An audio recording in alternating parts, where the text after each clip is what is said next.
What's going on, moms and dads? Welcome to the first episode in our NFL preview series where we go division by division, try to identify the fadeable narratives, the ride teams, the fade teams, and whatever else the dads are feeling heading into the 2022 NFL season. Little housekeeping to get out of the way first. Whether you are listening or watching, make sure you're following our Twitter at fadeable sports. Make sure you're also subscribed to our YouTube page, our TikTok, and our podcast, and all of those links can be found on our pinned tweets. So that again is on Twitter at fadeable sports. So today we are previewing the NFC West. Now we want to preface this and we want to preface all of our NFL previews by acknowledging one simple fact. So a very good friend of this show frequently states that nobody knows shit. And the NFL reigns supreme in many ways, including that so many people act like they know shit when in reality they are in fact full of shit. So that's a lot of shit. And we aren't going to pretend like we know exactly what's going to happen this season because no one knows in week one or any week. So take this preview as just our perspective, not a prediction. So with that being said, NFC West last year, Rams win the Super Bowl. They went 12-5. Cardinals 11-6. Niners 10-7. Seahawks 7-10. Now the win totals this year are interesting. Rams 10.5. 49ers 10. Cardinals 8.5. And Seattle all the way down at 5.5. So focusing on these four teams, want to open it up. Anybody want to start us off with, I guess we can start with the Super Bowl champs. How do we approach the Rams going into 2022? Why don't we let the resident Rams fan hash it out? I was going to say, let's start with Mr. Poop. I will fade the fuck out of them again. I don't give a fuck. They're going to be inflated. They're in LA. A lot of fans around LA, Vegas. They love to hammer their team, especially if there's going to be a lot of fans. Yeah, I mean, that one. I've talked to a lot of Rams fans, especially, you know how LA people are. They like their teams when they're winning, so they'll probably flock hardcore after the Super Bowl. But yeah, they're not as loved as the Raiders and the Niners, but they're gonna get some love, and I'm gonna fade them again. Like if they're laying 3.5 or 4, the public's gonna think it's free money. The Rams are gonna win by 7 or more, right? So, I for sure would be probably looking. I know sharps are looking at the Niners at a little bit of plus money to win the division, and I'm sure people are probably sprinkling on the Cardinals too. So fade it, baby. Take the poop. Yeah, as far as the Rams go, based on Vegas forecasted win totals, strength of schedule, Rams have the second hardest schedule in the NFL. So yeah, it's going to be fucking brutal playing the AFC West as well. And the Rams are a super top heavy team, having Stafford, Kupp, Donald, Ramsey. If one of those guys can go down, that under could be in play, but it's definitely a stay away for me at this point. Yeah, I mean, I kind of agree with a lot of what Chris said. I find it interesting. The NFC West has kind of 2 primetime games in week one, Thursday Night Football, Rams and Bills, and then Monday Night Football, Hawks and Broncos. But I'm going to be fading Rams early on as well. It's kind of funny to note. I would probably bet them over 10.5 wins. I see that happening barring a significant injury. Again, who the fuck knows? But again, I think, as Chris said, those lines are going to be inflated. And, I'll probably even lay the stinky -2.5 on the Bills on Thursday Night Football. But yeah, I see them making the playoffs again, making another push. But as the resident Niner homer, obviously I will be rooting hard for them to fail once the playoffs start. Yeah, and the Rams are favored in 12 of their 17 games. And the average line's like -4.5, 5, something like that. So, I mean, they're going to be a very public, easy, free money side. Put them in your parlay. All of them. Always, of course. And they're going to be in a lot of those 125 games too. So, they're going to be in that primetime spot, that big Fox game. Yeah. I mean, what would that be? -2.5 plus 125 for the money line in week one, Thursday night? I mean, you can see. I mean, I feel like there's been trends, so many times where it's the home team, but than I feel like it was, the Dogs last year that were barking on Thursday night. I thought it was interesting looking at last year's defending champion too. So Tampa Bay last year, they won the Super Bowl in 2020. Their win total last year was set at 11.5. They easily went over it. They went 13-4. But the Bucs last season, as the defending champs, did only go 9-8 against the spread. So, Chris, maybe that's it. Maybe everybody's going to flock to the Super Bowl champs. Oh, they're so good. They brought everybody back. Not so fast. Maybe their ATS won't be super hot. We shall see. Obviously, this division is going to have poop. The Seahawks forecasted win total is only 5.5. Chris, can you see yourself? Can you envision yourself putting on the old hazmat suit and taking Seahawk poop very much this season? Yeah, they might be like I'm hoping they'll be like the Jets last year, where you could find a couple spots, when the Titans came to town, the Jets won outright. It was a smelly little 4-point line or something like that, 4 or 5, dead number, right, Joe?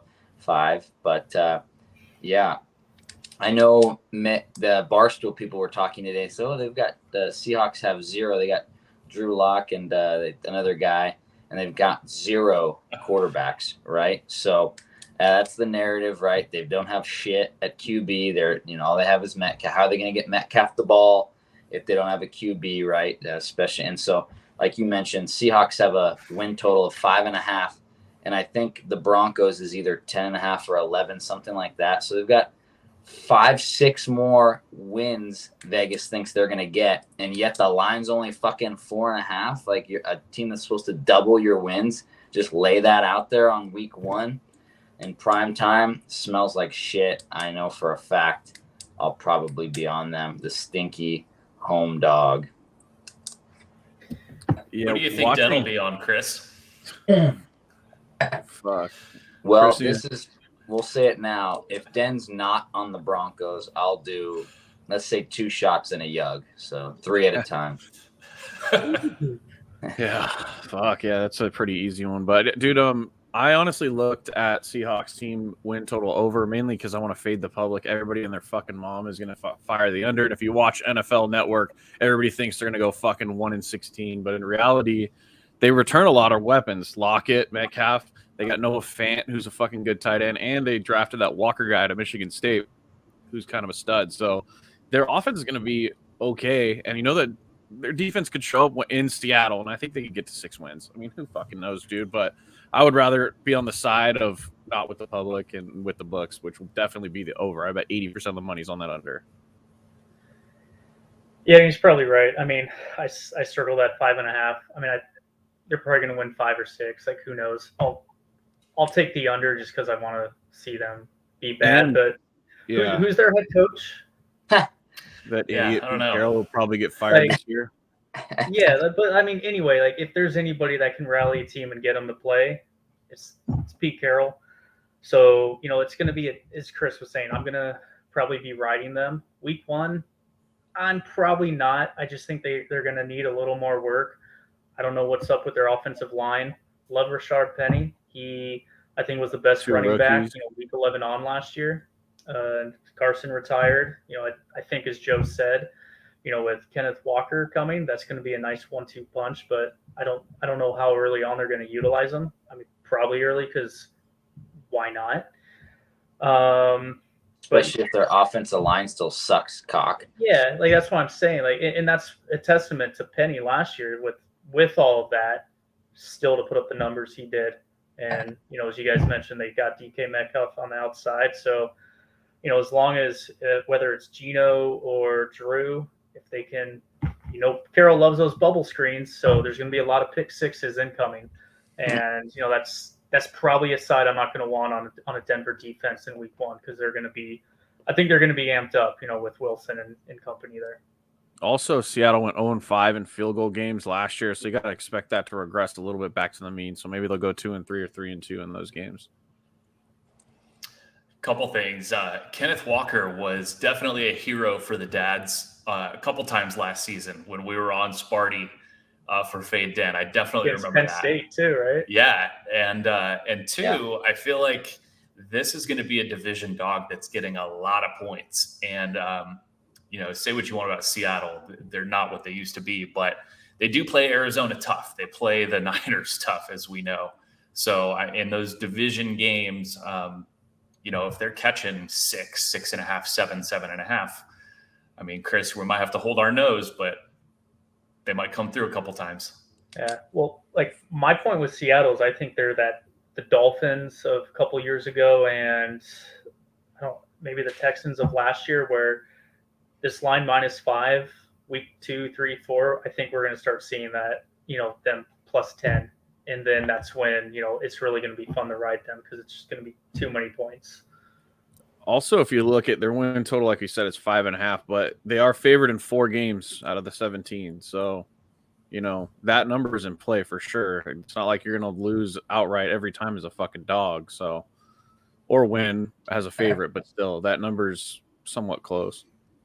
And they'll probably lose a couple games 40-10, but they'll be scrappy, I think, in a couple games too. So, yeah, that crowd will show up in Seattle. So, I mean, it's a tough place to play no matter what. So, they can, like I said, flip 1 or 2 of those field goal games, and there you go. All right, we buried the lead here on this division preview. 3 of us are Niner fans. I would say 2 are really big fans, and for myself, I'm more of a fan who never believes and has any faith. So I don't know what you call me. Because you're a Sharks fan. But Kyle and Joe are big Niner fans. I don't think it's going out on a limb to say Joe's a little more realistic and Kyle's very much a homer. Kyle, is that fair? Yeah, we got to talk about Arizona too. Niners. I'm good with SC, but the Niners, I am blind. It's my childhood first love. I don't see straight.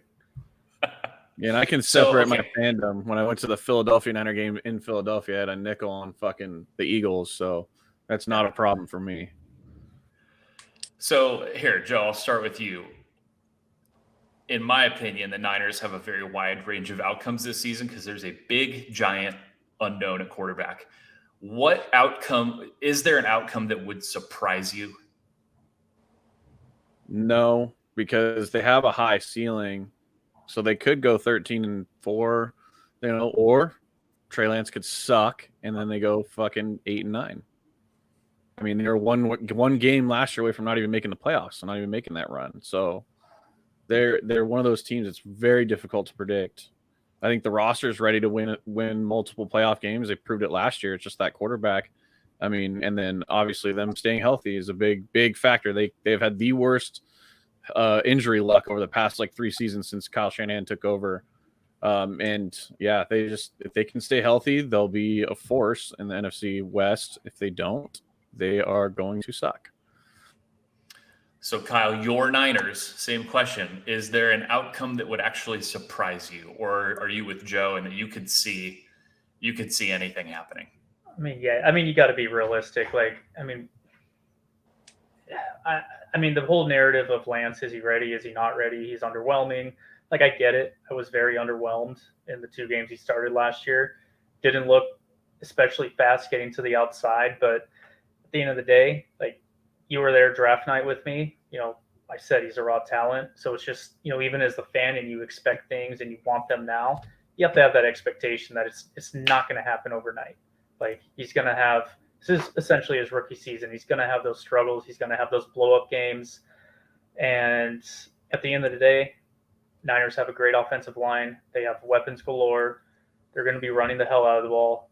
And if Joe said, if their defense, I think the defense is the main component. If they can stay healthy, it smells like that defense of 2019. So there's excitement. I mean, I got their season win total at 10 at plus money a month or so ago. Now that 10's -150. But yeah, I mean, I see them at least winning 10, making the playoffs again. I mean, 10-7 with the talent on that team, barring a major injury. I just can't see them not doing that. But, as Joe said, there's even multiple games last year, with Jimmy where just things didn't execute. Seattle for one, Arizona for another. There were 3 or 4 games that they could have easily won and been in a totally different situation. So the Super Bowl run to me last year, or the NFC champ, whatever you want to call it, wasn't a big surprise because you knew the talent was there. But injury is key. Who's going to suffer the setbacks? I think. Well, most books have their win total at 9.5 at this point, so you can definitely still get a 10. But so they did go 10-7, but they went 2-5 in one-score games. So if that's going to regress, like I talked about, Seattle regressing back to the mean, if they, that means that 10-7 could be 12-5, and that's where if you want to back the Niners and go over, that's where you do it. Also, they have the easiest schedule of any of the NFC West teams. It's the 20th hardest by strength of schedule forecasted. So they got a favorable schedule, and this is if you're going to bet a Niners over, this would be the year. Plus, you can get them plus 200 to win the division too if you want to do that. I thought they had one of the toughest schedules. Did I mishear that, Joe? Yeah, 20th hardest in the NFL. So it's in the middle, but it's on the lower half. Yeah, it's on the easier side. Okay. Chris, so a lot of excitement, right? Trey Lance season, NFC Championship last year. Do they deserve to be laying almost a touchdown on the road week 1 against the Poopy Bears in Chicago? Oh, fuck yeah. The Bears suck, dude. Haven't you read how shitty they are? Come on, man. This is the Niners.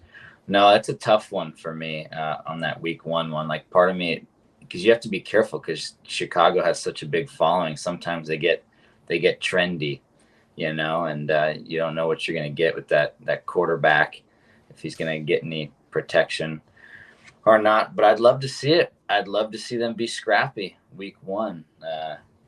Football's fun when the Bears and the Vikings are good and the Packers aren't just running through that fucking division. But yeah, it's gonna be fun. We have to see where we're gonna meet up like we did last year for week 1, so we can watch all the games and see how the spreads pan out. Of course. Last but not least, we should touch on Arizona briefly. Arizona last year reminded me a lot of students I have, and they kind of get by and they're getting good grades and they're doing well on all the tests. And you kind of figure that like something funny is happening, and then it comes to the final and they bomb it, and you can see it coming a million miles away. How do we feel about the Cards? It feels like everybody's kind of down on them because of all this Kyler shit. Yeah, I'm firing Cardinals does not make the playoffs -150, mainly because the past couple of years they come out hot. Last year 7-0, and then they shit their pants down in the stretch run. This season they open up first 3 games: Chiefs L, Raiders L, Rams L. So they're not going to have that opportunity to get off to a hot start, in my opinion. So they're not going to get off hot, and then they suck at the end of the year. That we've had 3 years of watching that. I think they're going to, tough division, AFC West, like you said before. I think it's going to be tough sledding for them, and losing Chandler Jones is going to be a bigger loss than most people will think. And no D-Hop for 6 weeks. They added Hollywood Brown, but, how much is he going to do? Is this the year they get rid of Ryan Gosling? No, because they just extended him. Oh, fuck. Yeah, he's a choke artist, man. I don't know what to do with the Cards. I probably will be. I know Joe counted it as an L, but that's one of my little stinker radars right now. Just the Chiefs laying that little -3 on the road in Arizona, right? Free money. So we'll take a look at that. But yeah, that definitely could be an L. They lost. They lost to teams like the Lions. They got smoked by the Lions last year when they were on that run Joe was talking about of just pissing the bed. Everyone thought, well, this team might get to 13, 14 wins. And they barely sneak in the playoffs and get fucking mollywopped by the Rams. So I wanted to say they didn't they go to San Francisco and win with Colt McCoy? Yeah, they beat the shit. They beat the shit out of the Niners. Yeah, and then they went back home the next week and they got the shit kicked out of them by fucking Cam Newton and the shitty Panthers. So it's like, oh yeah, double digit, baby. Nobody knows shit. First win in 200 years. Yeah. Kyle, you like Joe's no playoffs? Yeah, there's not much for me to add. I think I agree completely with both of them. I have them right around 8-9 wins, so I'll probably go on the under as well. Not make the playoffs. I'll probably still ride them though. I think their lines are going to be a little more favorable. I like what Chris was saying. At home +3 week 1. lot of question marks for both teams. Chiefs kind of have new weapons on their outside, no Hill, Juju Smith, so you don't know how everything's going to be working there as well. A couple question marks at running back. So it could be interesting, but I think Joe hit on the head. The loss of Chandler Jones, he was a major disruptor. I forget what they used to track that, but I'm pretty sure he was tops in the league. So that will be huge for them, because I know that's why the Niners sucked against them for at least last year. Right. And so yeah, 8.5 wins for them, 9th hardest schedule in the NFL, and their projected ATS is 7-10. So only favored in 7 games. It's going to be right there, but maybe down the stretch, like we said, what were those spreads when they were 7-0? After that, you probably could have faded the fuck out of them for a few weeks. Yeah, I think we did a little bit. Can't remember. Chris, didn't you think their win total smelled? I remember that from the group chat. You said, wait, it's an 11-win team from last year, and their win total is only 8.5? Yeah. It was weird that they thought they were going to regress that hard. And I know, like, they lost a lot of games that they shouldn't have, like we just pointed out, to the teams like the Lions and the Panthers. I think a couple of those were for sure close to double digits, and they just lost outright. So you have to figure, and then we'll have to check, like Joe said, in the close games. I know they had some close games too down the stretch. So I think they beat the Vikings by like a point or something like that on a kick. So we'll have to see if what's going up. And like you guys said, what are we going to do with this whole Murray? He has to study this amount. Like, why would they say that if they know, homework. Right? Yeah, he's got to do homework, and he's short. You just never know. He looks like an MVP candidate. Everyone's talking him MVP, and then they went on that run. And which Murray are they going to get? Little players get hurt. All right, we hope you guys enjoyed our NFC West preview. This is the first of our preview series, so stay tuned for more. Subscribe to the pod. Get on at FadeU Sports on Twitter. All the links are there, and we'll catch you guys next time. Poop. Poopaloo.